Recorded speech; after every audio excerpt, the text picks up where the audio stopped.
तंहिंखां अकबर दिलवाणी जी रिपोर्ट मुताबिक़ सिंध तरक़ी पसंद पार्टी जे सरवर डॉक्टर कादिर मक्सी जी अॻुवाणी में सिंधु दरिया मथां 6 नवां केनाल कढण वारे अमल ख़िलाफ़ निकितल एहतिजाजी जागरता मुहिम जे हवाले सां काफ़िलो पूरे सिंध खां थींदो ठटे पहुतो, जिते एसडीपी कारकुननि तोड़े शहरियुनि पारां शानदार इस्तक़बाल कयो वियो। तरक़ी पसंद पार्टी ठट्टो जे सदर Jalal Shah,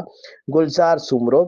senior vice president Nisar Keerio, vice chairman Haud Khan Gadi, doctor Sumar Mangrio, doctor Ahmed Noonari, Imtiaz Samoo गॾु हुआ। उन मौक़े ते सिंध जे मां सिंधु दरिया साह जे जलसे खे ख़िताब कंदे डॉक्टर कादिर मक्सी चयो त सिंध समेत ज़िले ठटे जे सुजाग माण्हुनि जो शहर आहे, जेकी सिंधु दरिया ते ठहंदड़ केनालनि खे कंहिं बि सूरत में क़बूल न कंदा, छाकाणि जो 7 करोड़ खां वधीक सिंधी माण्हुनि जो गुज़र सफ़र जो वसीलो पाणीअ ते आहे, जंहिं ते धाड़ो हणण न ॾींदासीं। हुन चयो त सिंध जा वॾेरा हुकूमत जे समूरे ग़लति अमल में भाङे भाईवार आहिनि, जेकी आम माण्हुनि खां जियापे जो हक़ खसे रहिया आहिनि, पर सिंध जा गैरतमंद माण्हू उन्हनि जे इरादनि खे नाकाम बणाए ॾेखारींदा। हुन चयो त ग्रीन पाकिस्तान जे नाले ते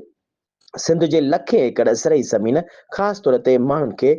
ॾिनी पई वञे, जेकी हिते पाण खे आबाद करे सिंध जे माण्हुनि सां वेसाघाती कंदा। पर अफ़सोस सां चवणो थो पवे त ज़िले ठटे जे साहिली पट्टी जूं 100 एकड़ समुंड गिड़काए विया ज़मीनूं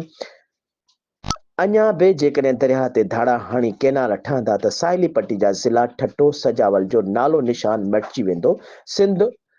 समुंड गड़काए वेंदो ऐं अवाम लॾ पलाण ते मजबूर थी वेंदो, जंहिंजा तमामु ख़तरनाक नतीजा निकिरंदा। उन करे ज़रदारी जंहिं सिंध जे पाणीअ ते धाड़ो हणाइण लाइ सिंधु दरिया ते 6 केनाला ॾेई रहियो आहे, पर सिंधु असांजो साहु आहे जंहिंखे बचाइण लाइ आख़िरी हद ताईं वेंदासीं। हुन चयो त सदर ज़रदारी खे सिंध खां वधीक इक़्तिदार प्यारो आहे, जंहिं इक़्तिदार ख़ातिर सिंध लिखी ॾिनी आहे। डॉक्टर कादिर मक्सीअ वधीक चयो आहे त समूरी सिंध में बदअमनी जी बाहि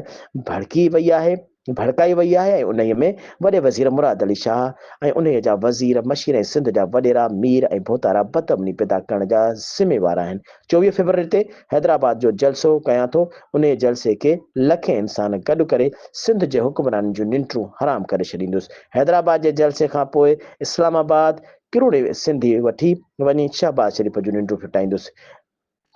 ऐवान साहब ठट्टो जे टीम अकबर दिलवाणी जे क़यादत में नज़ीर अहमद कुरैशी, निसार गंदरो ऐं मूसा सब्ज़पोश, असद सब्ज़पोश, लाला शुएब शहरयार सिद्दीकी ऐं ॿिया मौजूदु हुआ।